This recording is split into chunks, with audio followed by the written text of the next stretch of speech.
Buenas tardes buenas noches, para Multimedia UNLER los saludamos, ¿cómo estamos? Hola Juan Pablo, hola Soledad, saludos para ustedes y para toda la audiencia.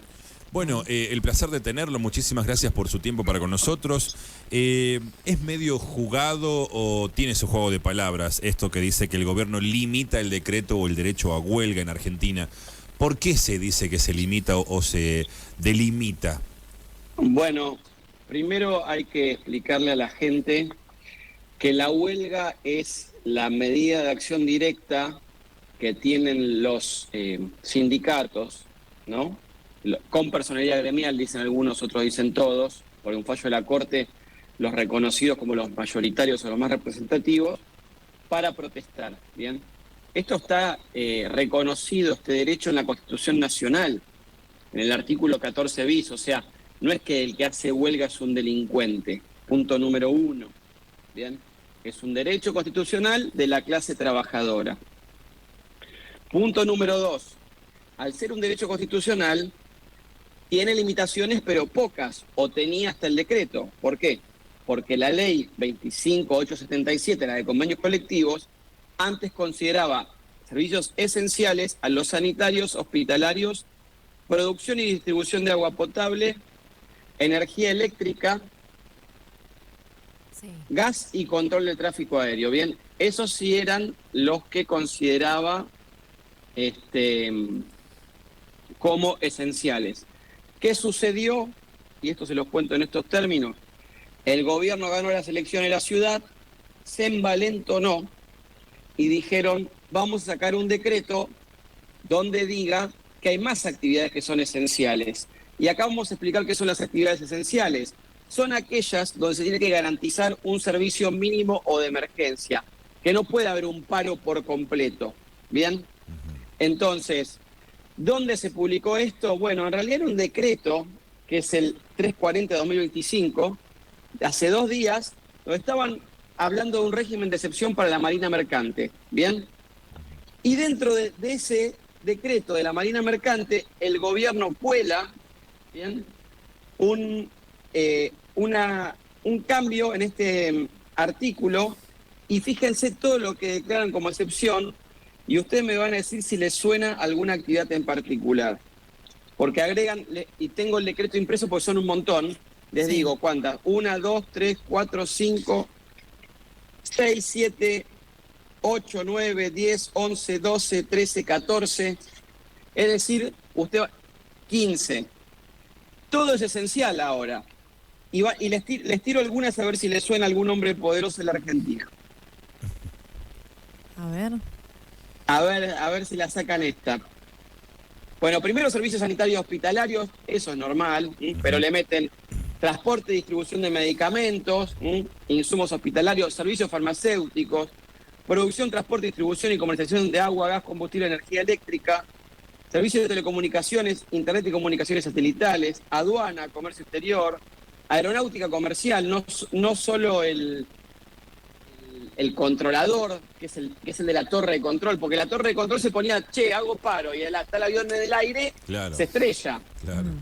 ¿Se acuerdan Duro de Matar 2, la película de Bruce Willis, que no Sí. tenía tráfico aéreo y se estrellaban los aviones? Bueno, después suman todo el tema de buques, pero después empieza a haber otras cuestiones, como por ejemplo, actividades industriales continuas, incluyendo siderurgia, producción de aluminio, actividad química y cementera. Ahí arrancaron las cámaras.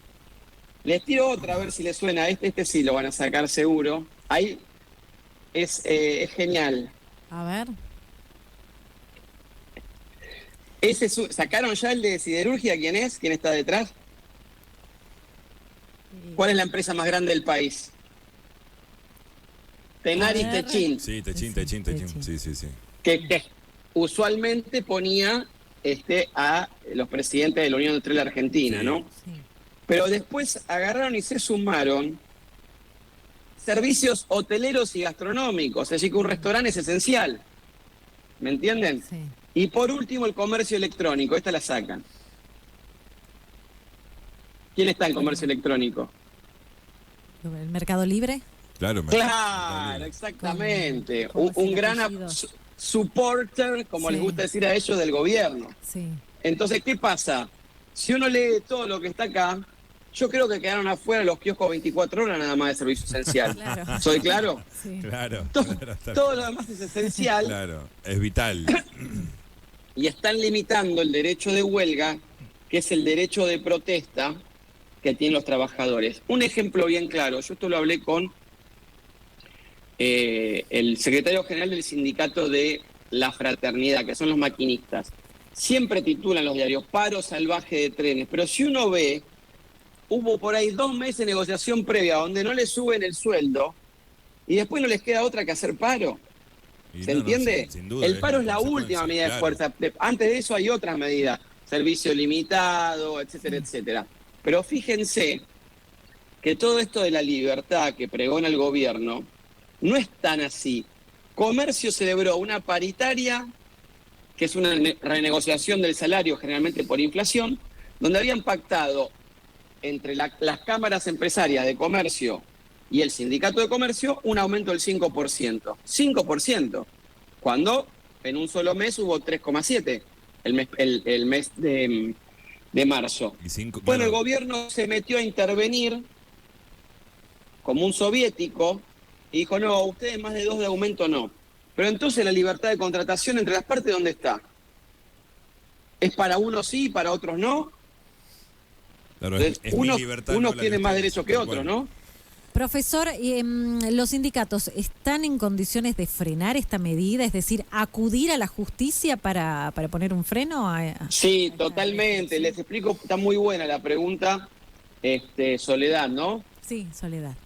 Soledad, está muy buena la pregunta porque los sindicatos plantearon cuando fue el DNU 70/23, que Sí. obviamente era inconstitucional, y también, escuchen esta palabra, inconvencional. ¿Qué significa inconvencional? Que viola los convenios de la OIT. La OIT Sí. es la Organización Internacional del Trabajo. Es como la ONU, pero para las cuestiones laborales. Ujú. Ahí se juntan los estados, los empresarios y los sindicatos se ponen de acuerdo en un montón de cosas. Entre ellas, la huelga. Entonces, esto que las resoluciones no son de ultraizquierda, son resoluciones y acuerdos entre todas esas partes de todo el mundo. Y las limitaciones a la huelga están en línea precisamente con las que yo les leí primero, las que estaban en la regulación anterior. Es decir, servicios sanitarios, hospitalarios, producción y distribución de agua potable, energía eléctrica y gas y el control de tráfico aéreo. Si me preguntan a mí, yo diría, miren, transporte y subte, un servicio mínimo tiene que haber, pero esto es una opinión personal Claro, como personal, docente, Sí. ¿bien? Sí, sí, sí. Pero hay que tener cuidado porque entonces, si se limita tanto un derecho a través de la reglamentación, vamos a colisionar con la Constitución, con el derecho a huelga, pero sobre todo con los convenios, resoluciones y recomendaciones de la Organización Internacional del Trabajo, que dice qué es esencial y qué no. Entonces, cualquier juez que sepa derecho del trabajo y que tenga la valentía de aplicarlo, porque no todos los jueces tienen la valentía de aplicarlo, o juezas, van a decir, señores, este decreto es inconstitucional. Claro.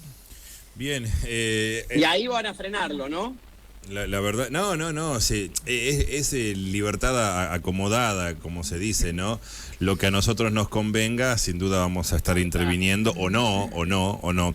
Por ejemplo, acá me dice el compañero Walter, ¿por qué el gobierno no tiene la misma intromisión con la paritaria del sector financiero, es decir, con los bancarios? Y es muy acertada la consulta, ¿no? Es el saber por qué ahí deja rienda libre o rienda suelta. Bueno, el sector financiero es uno de los pocos que está lucrando a costa del crecimiento de la deuda externa para todos los argentinos. Sí. Preguntémonos cuánto aumentó la deuda externa en dólares. Y este denominado carry trade, ¿qué significa? Que la tasa en pesos continúa, pero el dólar se mantiene estable. Entonces viene la gente, transforma los dólares en pesos, los invierte a tasa en pesos y antes de que explote todo, porque algún día va a explotar, lamentablemente, retiran los pesos y se van. Ya pasó en la época de Macri, cuando se acuerdan esa mega devaluación, Bueno, eso fue la salida de capitales externos que vinieron a hacer acá la bicicleta financiera. Y ahora se va a repetir esto, lamentablemente. Entonces tenés un sector financiero que está haciendo esta clase de negocios, mientras la economía real, por la recesión, está perdiendo. Y no solo por la recesión, también porque como el dólar Argentina está muy caro, los que producían en Argentina no pueden competir en igualdad de condiciones con los importados. Entonces, voy a poner un ejemplo cualquiera. Supongamos que esta lapicera a un productor argentino le sale $2 hacerla a precio final. Viene de China a 20 centavos. ¿Cómo va a competir? Pero dice, bueno, es un empresario. No, porque el empresario ese le da trabajo a toda una cadena de valor. Al proveedor de la pintura, al proveedor del material, al que la distribuye y a todos los empleados que tiene en su fábrica. Toda esa gente, si el empresario no produce más esta virome, y digo virome porque puede ser zapatillas, va a quedar desempleada. Ya pasó en los 90 esto. Entonces, para ser competitivo en la Argentina, tienen que bajarle los impuestos a las empresas, a los comerciantes, de toda la cadena, los nacionales, los municipales y los provinciales. ¿Bien? Entonces, porque tenemos unas tasas tributarias más altas también, ¿no? Sí, y eso asfixia a aquellos que quieren producir. Pero es más fácil, como no quieren bajar los ingresos brutos las provincias, ¿qué es más fácil? Bajemos el costo laboral. ¿Cómo? Bajando los derechos laborales, destruyendo los sindicatos, Nahuel, y que los aumentos sean muy bajitos para que paguen menos salario. Y ahora con este proyecto del gobierno del super IVA, también esto va a significar el aumento justamente en todo este tipo de aranceles y que las provincias van a tener que ver cómo hacer para, más que todo, por ejemplo, provincias como la nuestra, La Rioja, para ver cómo hace para sostener todos los gastos que hoy por hoy tiene, que va a ser claramente aumentarle los impuestos a la sociedad, a la gente. Bueno, la otra opción, vamos a hablar en términos genéricos, ¿no? Porque yo no soy quien para acusar a La Rioja y ninguna provincia, pero los que gastan mal plata, no digo roban, fíjense, los que despilfarran plata en cosas que no son necesarias, van a tener que decir, che, muchachos, está entrando menos plata, claro, y a la gente no le podemos cobrar más impuestos. No invitemos al Ali Espósito y le pagamos 2 palos verdes para que cante. Mejor hagamos la cloaca y el pavimento, claro, del barrio tal, pintemos la escuela tal, compremos computadora para la escuela tal, gastemos donde hay que gastar para que nuestra sociedad sea educada y próspera. Bien. Profesor, por su tiempo le agradecemos mucho, muchas gracias, y el saludo desde la Universidad Nacional de La Rioja. Bueno, para mí es un honor haber estado en la Universidad de La Rioja y cuando quieran cuenten conmigo, les mando un abrazo grande a todos los riojanos.